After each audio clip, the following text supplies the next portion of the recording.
Di setiap Piala Dunia ada sebuah negara yang masuk turnamen sebagai tim dengan peringkat terendah. Tapi apakah mereka ditakdirkan untuk gagal atau bisa menjadi underdog besar? Di video ini kita akan melihat bagaimana tim dengan peringkat FIFA terendah bermain di setiap Piala Dunia. Jadi, edisi pertama yang menggunakan peringkat adalah pada 1994 dan ada sebuah tim yang hampir 1 tahun tanpa menang, Bolivia. Itu adalah Piala Dunia pertama Bolivia dalam lebih dari 40 tahun. Jadi mereka punya satu tujuan, setidaknya lolos dari babak grup. Untuk mempersiapkan turnamen, mereka memainkan 8 pertandingan persahabatan. Tapi, Bolivia tidak memenangkan satu pun. Jadi mereka tiba di Piala Dunia sebagai tim dengan peringkat terendah, berada di posisi ke-43, yang masih jauh lebih baik daripada beberapa tim lain yang akan kita lihat nanti. Dan untuk membuatnya lebih sulit, pertandingan pembuka mereka akan melawan juara dunia saat itu, Jerman. Bolivia tampak tidak punya kesempatan, tapi mereka memutuskan untuk tidak menyerah begitu saja. Jadi mereka memanfaatkan panas yang sangat terik dan terus menahan Jerman. Babak pertama berakhir dengan skor 0-0, tapi semua itu hanya untuk kebobolan salah satu gol paling aneh yang pernah ada. Setelah itu, tidak ada yang berhasil mencetak gol, jadi Bolivia kalah. Tapi sekarang mereka akan punya kesempatan terbesar untuk menang melawan Korea Selatan. Tapi, pertandingan berakhir dengan seri, dan untuk menambah kesulitan, pertandingan terakhir akan melawan Spanyol, yang tidak memberi mereka peluang. 3-1, Bolivia tersingkir, finish di peringkat ke-21 dari 24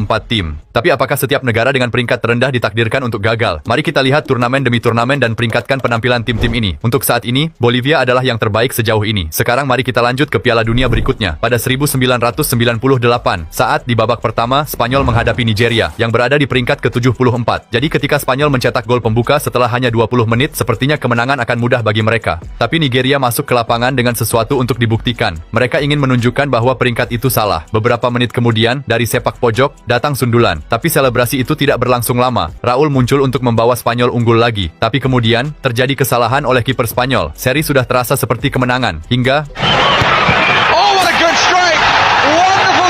3-2. Setelah itu tidak ada yang mencetak gol lagi dan Nigeria mengalahkan Spanyol. Kemudian di pertandingan berikutnya melawan Bulgaria, mereka tampil habis-habisan dan setelah hanya 25 menit itu terjadi 1-2 cepat, tembakan dan gol. Sementara itu Bulgaria tidak bisa menembus pertahanan. Jadi dengan kemenangan lain, negara dengan peringkat terendah mencapai babak 16 besar. Dan bukan hanya itu, mereka juga memastikan posisi pertama di grup. Lalu di babak gugur, lawan mereka adalah Denmark. Nigeria merasa tidak ada yang bisa menghentikan mereka, tapi kepercayaan diri berlebihan itu ada harganya. Mereka mulai tidak fokus, pertahanan mereka kacau, dan dalam 15 menit saja Denmark sudah unggul 2-0. Itu benar-benar membuat Nigeria kehilangan keseimbangan dan di babak kedua, datang 2 gol lagi. Akhirnya mereka mencetak gol hiburan dan tersingkir. Meski begitu, mereka menutup Piala Dunia di peringkat ke-12. Sekarang memegang predikat penampilan terbaik sejauh ini. Tapi jika Nigeria memiliki kualitas tertentu, negara dengan peringkat terendah di Piala Dunia berikutnya sebenarnya sangat lemah. Kali ini, turnamen akan berlangsung di Korea Selatan dan Jepang. Tapi karena kedua negara itu tidak perlu bermain kualifikasi, terbuka kesempatan bagi tim-tim lemah lainnya untuk lolos. Dan begitulah sebuah negara masuk ke turnamen untuk pertama kalinya, Tiongkok. Masalahnya, tim ini sangat tidak berpengalaman. Dari 23 pemain yang dipanggil, 20 bermain di Liga Domestik Tiongkok. Bahkan kapten mereka belum pernah bermain di luar Tiongkok. Jadi,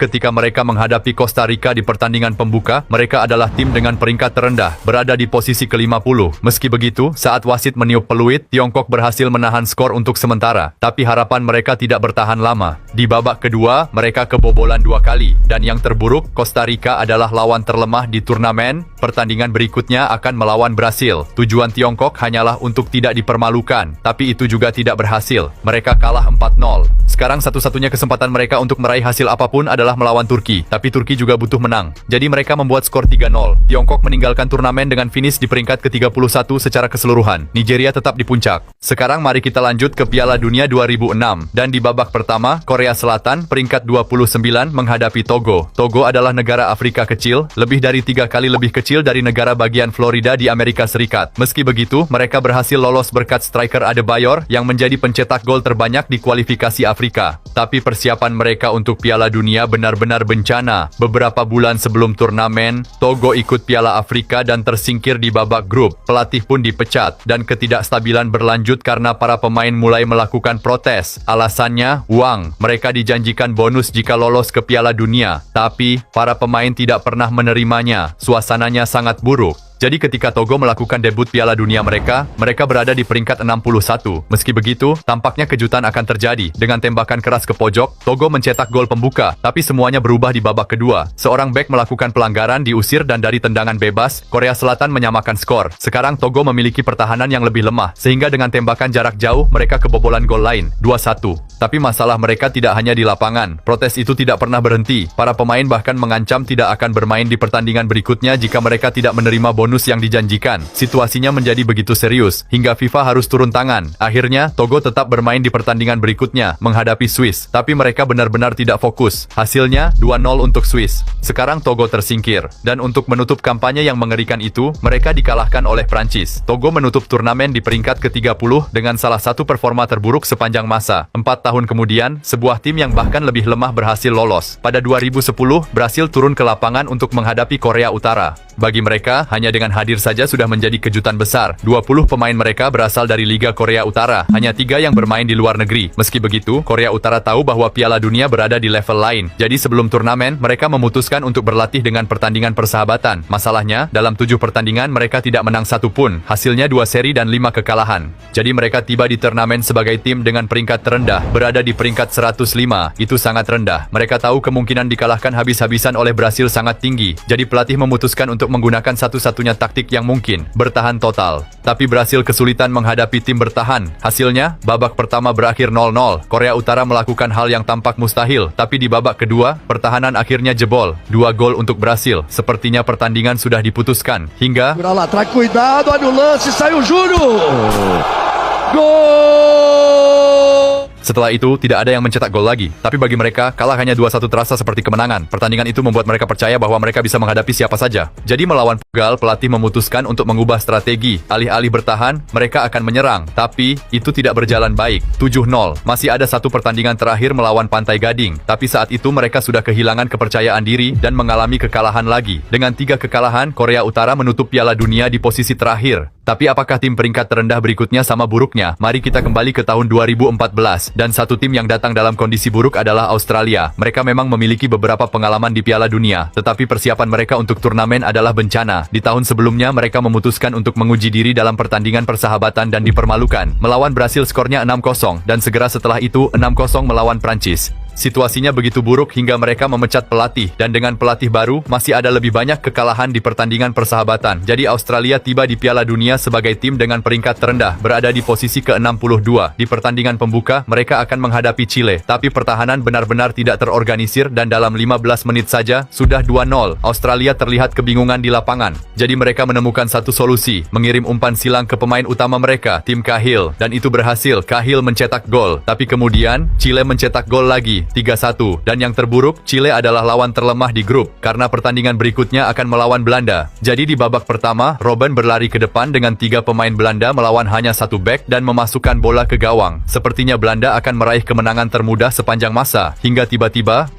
The Netherlands in front, but Australia looking for a quick comeback. They've got it! Tim Cahill!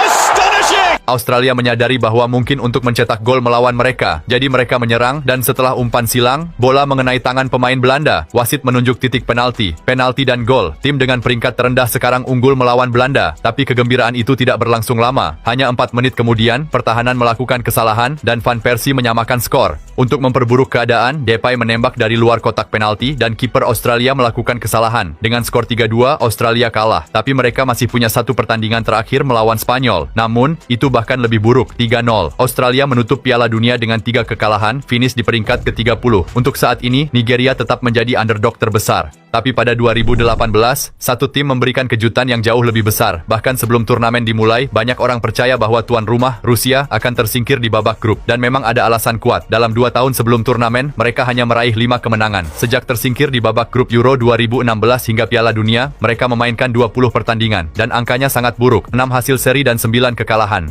Selain itu, sebagai tuan rumah, Rusia tidak perlu bermain di kualifikasi. Itu berarti lebih sedikit pertandingan untuk mendapatkan poin di peringkat. Jadi ketika mereka turun ke lapangan di Piala Dunia, mereka belum menang selama 8 bulan dan berada di posisi ke-70 dalam peringkat. Namun untungnya bagi Rusia, pertandingan pembuka mereka adalah melawan tim dengan peringkat terendah kedua, Arab Saudi. Jadi Rusia tampil habis-habisan, hingga dengan sundulan mereka mencetak gol pembuka, 1-0. Setelah itu, pertandingan menjadi lebih seimbang, hingga akhir babak pertama, ketika Rusia mencetak gol lagi, dan kemudian, gol terus mengalir, 3-0, 4-0, dan 5-0. Tapi untuk memastikan lolos, Rusia masih harus mengalahkan Mesir, dan kali ini jauh lebih sulit. Hingga di awal babak kedua, bek sayap Mesir mencetak gol bunuh diri yang aneh. Sejak saat itu, tim Mesir runtuh. Dan Rusia memanfaatkan mencetak 2 gol lagi. Rusia mulai percaya bahwa tidak ada yang mustahil. Tetapi di pertandingan terakhir mereka, 3-0 untuk Uruguay. Meskipun begitu, mereka mencapai babak 16 besar. Tapi itu tampak seperti akhir dunia, karena lawan mereka adalah Spanyol. Rusia tahu peluang mereka sangat kecil, dan itu menjadi lebih buruk ketika setelah hanya 12 menit, bek mereka mencetak gol bunuh diri. Sepertinya itu akan menjadi kemenangan mudah untuk Spanyol. Tapi menjelang akhir babak pertama, bola mengenai tangan Pique di dalam kotak penalti. Jadi striker Rusia maju dan mencetak gol. Kemudian Spanyol menyerang dengan semua yang mereka miliki. Namun bahkan dengan 83% penguasaan bola, mereka tidak bisa melewati Akinfeev, sehingga pertandingan berlanjut ke adu penalti. Rusia tidak percaya mereka sudah sedekat itu dengan perempat final, dan saat itulah Akinfeev menjadi pahlawan, dengan 2 penyelamatan. Sementara itu, kiper Spanyol tidak menyelamatkan satupun penalti. Hasilnya, 4-3 untuk Rusia. Tim dengan peringkat terendah kini berada di perempat final. Sekarang, setelah mengalahkan Spanyol, lawan berikutnya Kroasia, tidak terlihat begitu menakutkan. Jadi Rusia tampil habis-habisan, dan Cheryshev melepaskan tembakan ke sudut atas gawang, 1-0. Tapi kegembiraan itu tidak berlangsung lama. Tak lama kemudian, Kroasia menyamakan skor, terus menekan, dan di perpanjangan waktu mencetak gol lagi. Sepertinya itu akhir perjalanan, hingga menit ke-115. Chekaev takes Fernandez! Russia will not retreat! Sekarang semuanya akan ditentukan lewat adu penalti. Tapi kali ini, pemain nomor 10 Rusia mengeksekusi salah satu penalti terburuk yang pernah ada. Dan kemudian, sang pahlawan yang mencetak gol penyeimbang, menendang bola melebar, Rusia tersingkir. Namun meski begitu, tim dengan peringkat terendah finish di posisi ke-8. Inilah yang saya sebut underdog. Sekarang mari kita lanjut ke 2022. Dan jika ada satu tim yang tidak datang dalam kondisi baik, itu adalah Ghana. Mereka dikenal karena hampir mencapai semifinal Piala Dunia di masa lalu. Tapi sekarang, tim nasional sedang mengalami penurunan. Bahkan pada Januari 2022, Ghana tersingkir di babak grup Piala Afrika. Dan ada detail yang lebih buruk lagi. Mereka kalah dari Komoro, tim yang berada di peringkat ke-132. Setelah itu, mereka masih harus berjuang untuk mendapatkan tempat di Piala Dunia melawan Nigeria. Tapi kedua pertandingan berakhir imbang, dan Ghana lolos hanya karena aturan gol tandang. Jadi ketika mereka tiba di Qatar, mereka adalah tim dengan peringkat terendah berada di posisi ke-61. 10 peringkat di bawah negara dengan peringkat terendah kedua, Arab Saudi. Namun ada harapan, senjata baru di lini serang, Iñaki Williams, yang memutuskan untuk berganti tim nasional dan membela Ghana. Dan pertandingan pertama mereka di Piala Dunia adalah melawan Portugal, di mana Ghana berhasil menahan skor sepanjang babak pertama. Hingga di babak kedua, Ronaldo mencetak gol dari penalti. Sepertinya pertandingan sudah diputuskan. Tapi kemudian, Kudus to pull it back across. Ayew! Ghana are back level! itu sudah menjadi kejutan besar. Tapi saat pemain yang mencetak gol masih merayakan, João Felix mencetak gol dan Rafael Leao menambah satu lagi. Namun Ghana masih berhasil memperkecil ketertinggalan. Jadi meskipun mereka kalah, mereka berhasil mencetak 2 gol melawan Portugal. Selain itu, saat mereka menghadapi Korea Selatan, Ghana menang. Sekarang situasinya sederhana. Jika mereka memenangkan pertandingan terakhir, mereka akan lolos ke babak 16 besar. Dan lawannya adalah Uruguay, negara yang sama yang menghentikan mereka pada 2010. Lalu di babak pertama, datang momen besar, penalti untuk Ghana. Tapi kemudian,